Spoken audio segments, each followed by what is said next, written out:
नारायण नारायण नारायण देव नारायण नारायण नारायण देव नारायण नारायण नारायण देव नारायण नारायण नारायण देव नारायण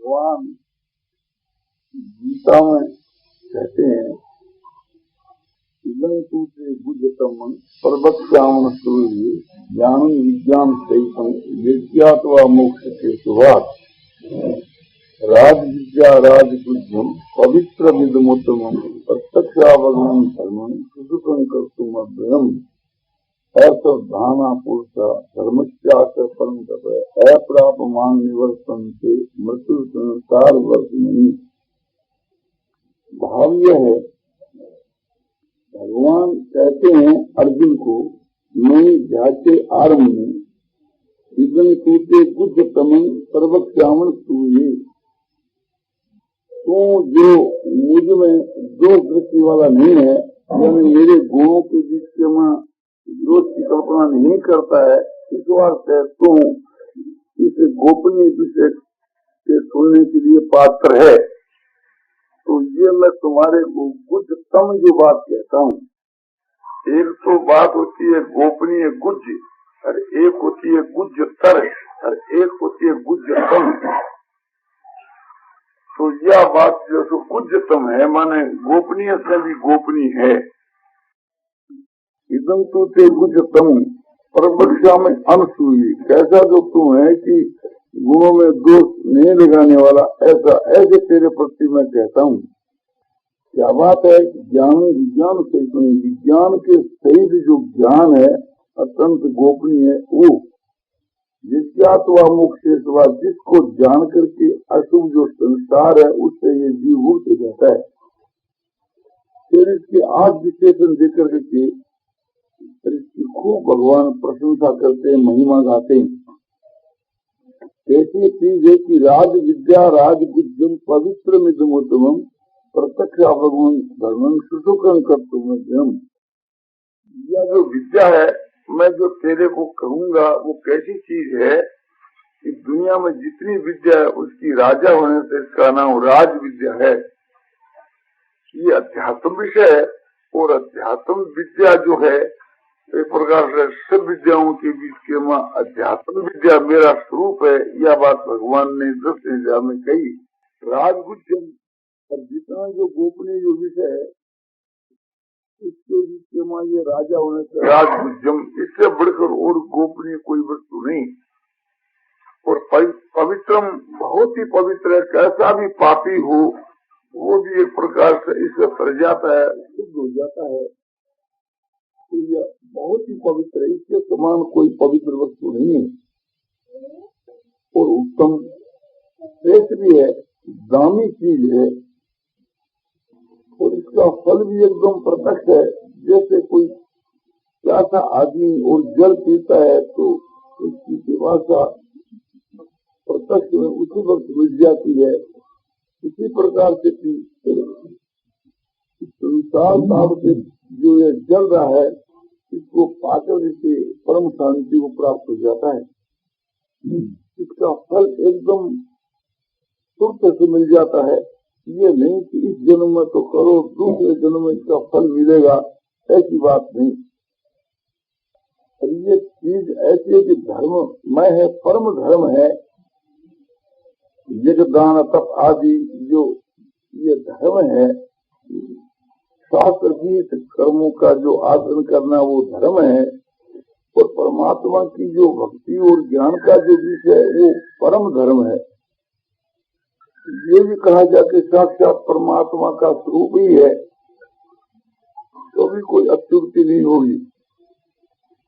और ये अविनाशी है, ये साधन भी अविनाशी है, इसका फल भी अविनाशी है। ये साधन जो है तो महाप्रलय के मां भी भगवान के मां नारायण के मां ही ये आपने विलीन हो जाता है, और महाशक्ति आदि में फिर नारायण से ये प्रकट होता है। इस वास्ते ये साधन जो है ये भी नित्य है, और इसका फल तो नित्य है ही। इस वास्ते इसको अविनाशी कहा है। इतना होने पर साधन में किसी कठिनता होगी तो कहते हैं नहीं, तुम करने में भी बहुत सुगम है। ऐसी बात है तो सब दुनिया के लोग इसको क्यों नहीं करते?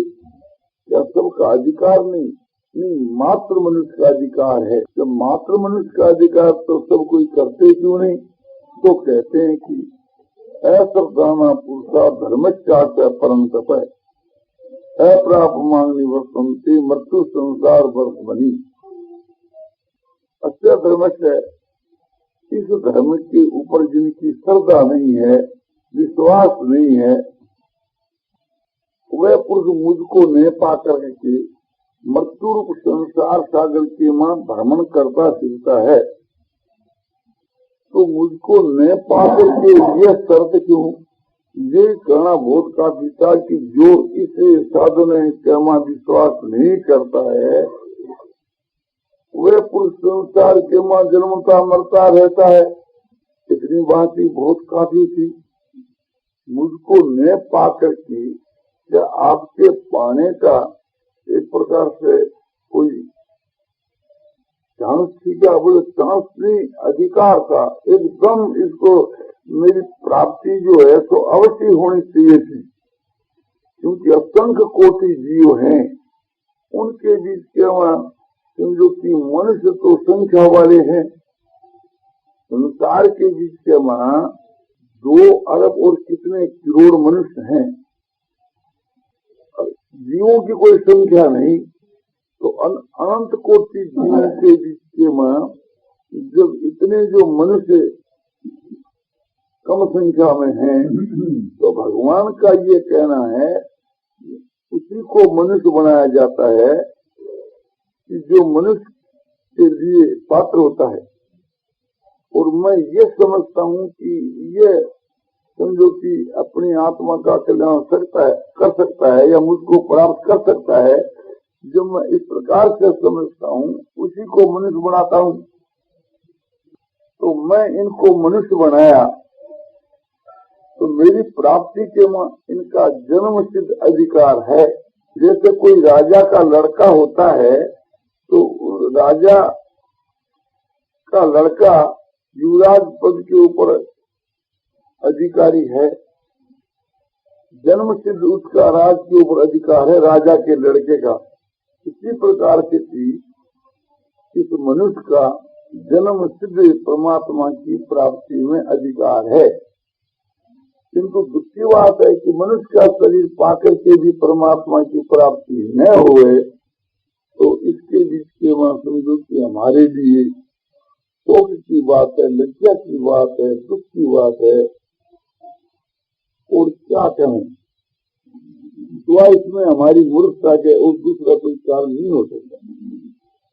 तो अब ये विचार करना चाहिए, जो मनुष्य ने ये विचार करना चाहिए कि जब परमात्मा ने हम लोगों को एक प्रकार से मनुष्य बनाया है और मुक्ति के लिए बनाया है, कि परमात्मा की प्राप्ति के लिए, परमात्मा की प्राप्ति, परम पद की प्राप्ति, आत्मा का उद्धार, आत्मा का कल्याण, ये सब एक ही बात है। और ये भी समझना चाहिए परमात्मा की प्राप्ति के लिए जिन साधनों की, जिन पदार्थों की आवश्यकता है, वो सब बातें मनुष्य मात्र में है। ऐसा दुनिया में कोई भी मनुष्य नहीं है जो प्रयत्न करने के ऊपर परमात्मा को प्राप्त नहीं कर सके, ऐसा दुनिया में कोई मनुष्य है ही नहीं। हम लोगों के बीच के वहाँ जो पापी से भी पापी जो पुरुष है, वह पुरुष भी परमात्मा को प्राप्त कर सकता है। हम लोगों के बीच के वहाँ जो जाति के वहाँ नीच से जो नीच है, वह भी परमात्मा को प्राप्त कर सकता है।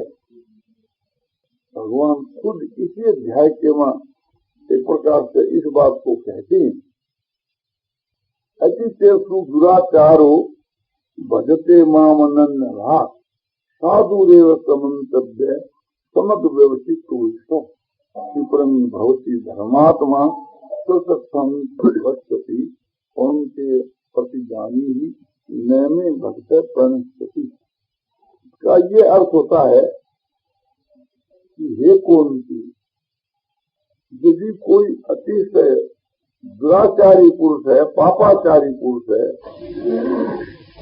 जन्म जन्मांतर के उसके इकट्ठे हुए पाप हैं, बड़ा भारी पापी है, माने एक पापियों के वहाँ अद्वितीय है, ऐसा सुदुराचारी पुरुष भी यदि मुझको अनन्य भाग से भजता है, यानी एक निष्ठ होकर के भजता है, जैसे पतिव्रता स्त्री अपने पति की भक्ति करती है एक निष्ठ होकर के, इस प्रकार से जो अव्यभिचारिणी भक्ति के द्वारा जो मेरा भजन करता है, उसको कहते हैं कि भक्ति माम अनन्य भाव। अनन्य भाव से भजता है, मेरे सिवा और दूसरे किसी को नहीं भजता, ऐसा केवल मात्र एक मेरा ही भक्त हो जाता है, उसको साधु ही समझना चाहिए। क्यों साधु समझना चाहिए? कि वो जल्दी महात्मा बनने वाला है, जल्दी वो धर्मात्मा बनने वाला है, इसलिए उसको साधु समझना चाहिए। क्यों साधु समझना चाहिए? कि सम्यक व्यवस्थित वह पुरुष अच्छी प्रकार से भी मुझ परमात्मा में नित्य वाला है। मुझ परमात्मा में नित्य वाला क्या? कि परमात्मा है, इसमें कोई शंका नहीं। इस प्रकार का उसके हृदय के वहाँ नित्य है। इस नित्य के प्रभाव से भी वो क्षिप्रं भवति धर्मात्मा, वो जल्दी धर्मात्मा हो जाएगा शीघ्र ही। जन्म का काम नहीं, जन्म जन्मांतर का काम नहीं, किसी जन्म के थोड़े हिस्से के वहाँ वो धर्मात्मा बन जाएगा। केवल धर्मात्मा ही नहीं, सदा रहने वाली जो शाश्वत जो शांति है, उसको वो प्राप्त हो जाएगा। परमात्मा की प्राप्ति होने पर जो शांति होती है, उसका नाम शाश्वत शांति है, तो उसकी भी उसको प्राप्ति हो जाएगी। भगवान कहते हैं अर्जुन से, तुम ये निश्चय समझो कि मेरा जो भक्त है उसका कभी खत्म नहीं होता। ये बात सिद्ध हो गई कि कैसा भी पापी क्यों नहीं हो, उसको भगवान की प्राप्ति हो सकती है और वो भी शीघ्र हो सकती है। फिर हम लोग ये मन में धारणा करें कि हमारे को तो इस जन्म में प्राप्ति होनी संभव नहीं, तो ये बिल्कुल हमारी मूर्खता है। ये भगवान कहते हैं तो हमको निराश क्यों होना चाहिए? दूसरी बात, हम लोगों के बीच के वहाँ कोई जाति से भी नीचा हुए, या समझो कि जैसे स्त्रियां हुए, बड़े पुरुषों को तो ये काम प्राप्त हो सकता है, ये परमात्मा प्राप्त हो सकते हैं, किंतु स्त्रियों को कहाँ? तो भगवान कहते कि नहीं, स्त्रियों को भी। यदि कोई जाति का शूद्र है और वो कभी ये ब्राह्मण क्षत्रिय वैश्य के लिए या शूद्रों के लिए नहीं, तो भगवान कहते नहीं। ये तो लोगों की अपनी एक प्रकार से वर्ण व्यवस्था अपने कार्य के विभाग के लिए है, मुक्ति के विषय के बीच के वहाँ सब अधिकारी है। यदि कहते जो अछूत जाति है, भेद कुमार मैत्र भंगी, उनको भगवान नहीं मिलते होंगे, तो भगवान कहते हैं कि नहीं, ऐसी बात नहीं। मेरी प्राप्ति के बाद तो सबका अधिकार। अब भगवान कहते हैं कि उसके वास्ते उपाय बोलो, केवल मात्र मेरी एक शरण है और किसी मांग पार पास भी तो येति सु पाप योनियो स्त्रियो वैश्या तथा शूद्रा तेति यांति परांगति। ये पाप मेरी शरण लेकर के स्त्री हो, चाहे वैश्य हो और चाहे शूद्र हो और चाहे पाप योनि भी क्यों न हो, अछूत जाति भी क्यों न हो, मेरी शरण लेकर के वे भी परम गति को प्राप्त है। फिर ये शंका होती है कि इस प्रकार सभी परम गति को प्राप्त हो जाते हैं, तो फिर ब्राह्मण जो है, क्षत्रिय जो है, उनके बीच में फिर क्या विशेषता रही? तो उनकी विशेषता भी है। उनके लिए ये बात है, भगवान कहते हैं कि इन पुनर्ब्राह्मणा पुण्य भक्ताराध तथा। फिर जो एक प्रकार से थी ब्राह्मण भी है और पुण्यात्मा भी है, उसका उद्धार हो जावे, इसमें तो फिर कहना ही क्या है? मेरी शरण लेकर के जब ऐसे पापियों का उद्धार हो जाता है, नीच जाति वालों का उद्धार हो जाता है, तो जाति से भी उत्तम है और आचरण से भी उत्तम है। ऐसे पुण्यात्मा धर्मात्मा जो ब्राह्मण हैं, वे मेरी शरण आ जावे और उनका उद्धार हो जावे, इसमें तो कहना ही क्या है? और जो क्षत्रिय है, राज ऋषि है, और वे मेरी शरण आ जावे तो उनके उद्धार में तो कहना ही क्या है? जब समझो कि नीच जाति के लोग और जबकि एक प्रकार से वैश्य और शूद्र जाति के लोग और स्त्री का भी कल्याण हो जाता है, तो फिर उत्तम जो ब्राह्मण है, राजऋषि जो क्षत्रिय है, जिनकी जाति भी उत्तम है और जिनके आचरण भी उत्तम है, वे जब मेरी शरण आ जाए उनका तो उद्धार हो जाता है। इसमें कहना ही क्या, अभिप्राय क्या, उनका तो तुरंत उद्धार हो जाता है। तो इसे ये समझना चाहिए कि इस प्रकार से मनुष्य मात्र का कल्याण हो सकता है। तो हम लोग एक प्रकार से मनुष्य के नाते परमात्मा की प्राप्ति के सब अधिकारी हैं। फिर ये बात रही कि अधिकारी तो हैं, किंतु फिर हम लोगों के पास में सामर्थ्य तो होनी चाहिए। हम लोगों के पास में सामर्थ्य नहीं हुए तो अधिकार क्या काम आवे? बोलो नहीं, हम लोगों के वहां सब में सामर्थ्य है।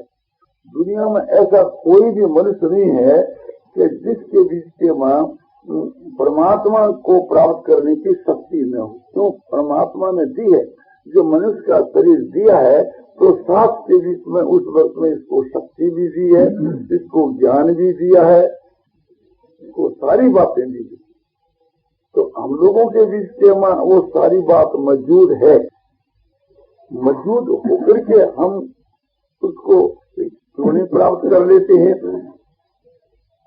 कि हम लोगों में ऐसी शक्ति है, इस प्रकार का जो विश्वास होना चाहिए उसकी कमी। बिल्कुल विश्वास नहीं है तो नहीं, किंतु उसकी कमी।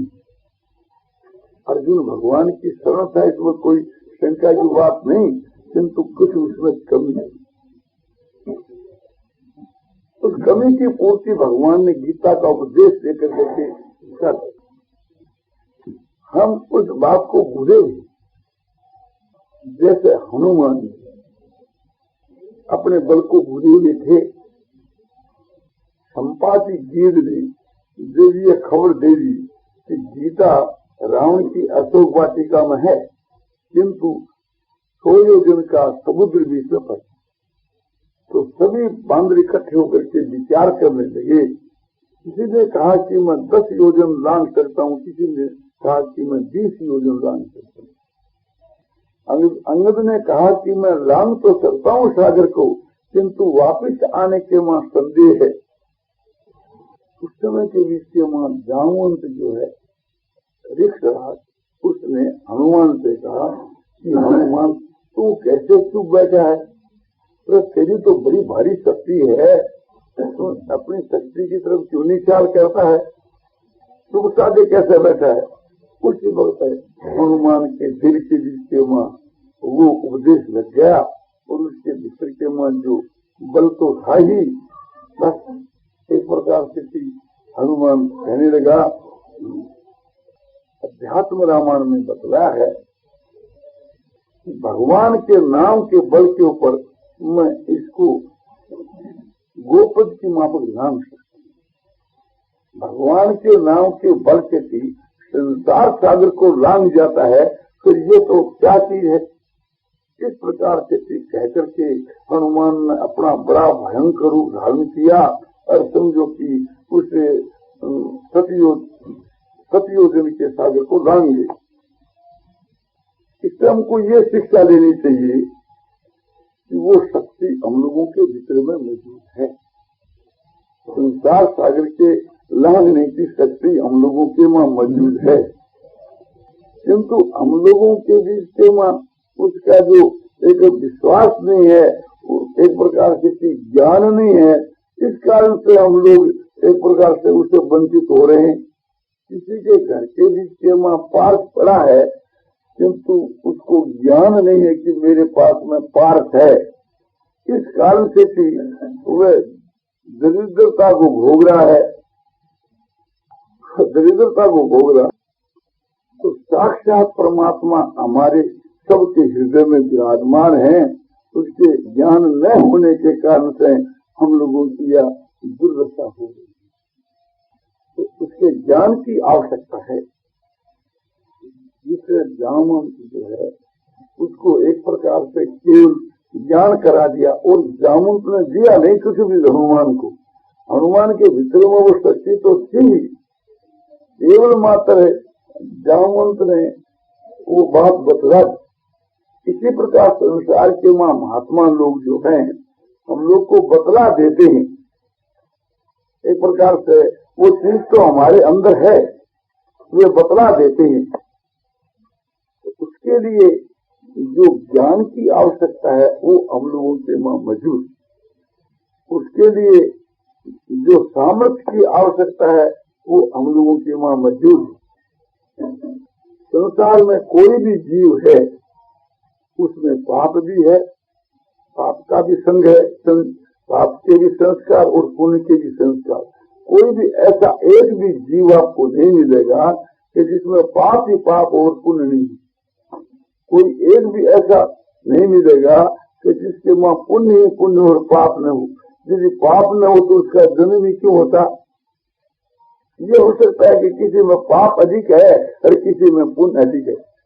इसी प्रकार से संसार के बीच के वहाँ जो गुण जो है उत्तम गुण, जिसको हम देवी संपदा के लक्षण कहते हैं, गीता के 16 अध्याय के आरंभ के 3 श्लोकों में ये देवी संपदा के लक्षण।